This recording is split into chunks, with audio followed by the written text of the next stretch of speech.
On June 2nd, 2020, your voice was heard. City of O'Fallon residents voted to approve the implementation of a use tax for out-of-state purchases to increase funding for police services and O'Fallon streets. 2 years later, this simple yes vote has helped make O'Fallon an even better place to live, work, and play. Online purchases are easier than ever, but prior to the use tax, O'Fallon received no taxes from out-of-town purchases, often items purchased online. Normally, these sales tax revenues would go to necessary services like roads or police if items were bought locally. Other cities across the country instituted similar use taxes to help regain these losses. And that decision by O'Fallon voters in 2020 is now allowing the city to improve services and streets for our ever-growing population. As somebody who's deeply engaged with this on a day-by-day basis and a representative for the staff of the city, let me just say from the bottom of our hearts, we are so grateful to the residents that you took the time to investigate this issue and ultimately passed it, because it really drastically increases our ability to serve you in a better capacity. The use tax is going to have a massive impact on the city of O'Fallon, the residents, the quality of life. Everything as far as the services that the city can offer is going to be impacted by this. The funds are primarily split between the engineering department and O'Fallon PD. As far as engineering goes, our capacity for making those repairs, for keeping the city's infrastructure in really good shape, has expanded dramatically as a result of this. Thanks to the voters, the police department's been able to budget for high-tech, cutting-edge equipment that we might not be able to get through other means, or if we were able to get it, it would come at a cost to the city or the residents. The police department's been able to buy drones, body cameras, canines. We've been able to send officers and civilian staff to high-level, high-tech training where they can get best practices and bring their knowledge back onto the street. So when a resident of O'Fallon needs to rely on the police department and they know they're going to get a quality police officer who's up to date on integrity, professionalism, and just exemplary service.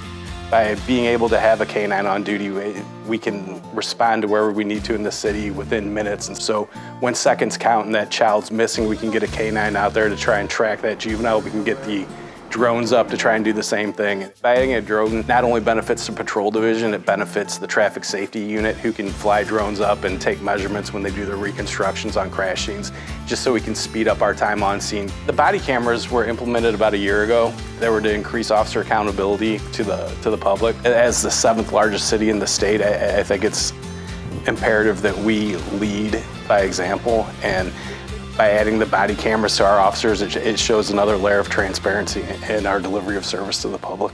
We get a lot of calls all the time from residents asking about the condition of their particular roadway or roads that they have to use on a daily basis. Having this additional funding allows us to go out and make a lot more repairs than we typically would have. Around 3-4 years ago, we were only doing $500,000 in concrete repairs every year.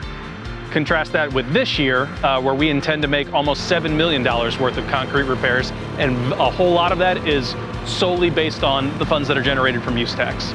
We are now able to dedicate almost $250,000 a year towards fixing paths throughout the city. So all of your concrete sidewalks, all of your asphalt trails, all those things.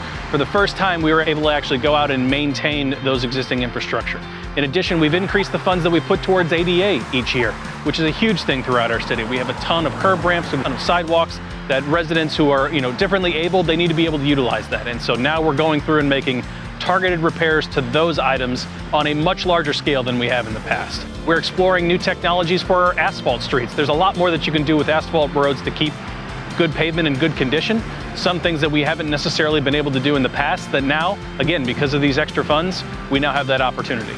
On the horizon, we're looking at a new CAD system for dispatch. It's important for us to get assets where they need to be. The system we have now is over 20 years old, and the tax approved by the voters and approved by the council allows us to go out for bid on that and get a new system in that's current with technology, cutting edge technology, gets people where they need to be in a safe manner. Another aspect in looking to the future is a new mobile command post. It's lagging in technology. With all the body cameras our officers have right now, an example would be at the Heritage and Freedom Festival. We have multiple officers up there, and the data transfer from the cameras they're wearing bogs down the system we have now. So with the upgraded IT capabilities, that data transfer would be more manageable for our police department and allow us to provide better service to the citizens. This revenue will keep paying dividends to residents for decades to come. So, you're looking at even more additional roadways. You're looking at us expanding into areas that we hadn't really thought about in terms of, what is beyond sidewalks, what's beyond ADA, what's beyond traditional concrete asphalt work that we typically do. There's a lot of unexplored avenues out there that the engineering department can potentially take on with these funds. By investing back into the police department through this use tax that was approved by the residents and approved by the City Council of O'Fallon, we're able to pay the citizens back through exemplary police service, cutting-edge technology, and equipment that won't fail, and equipment that will give our officers the confidence to go into anything they face. So really the sky is the limit, and so these funds and having those available for the city is just going to have a massive impact across all walks of life.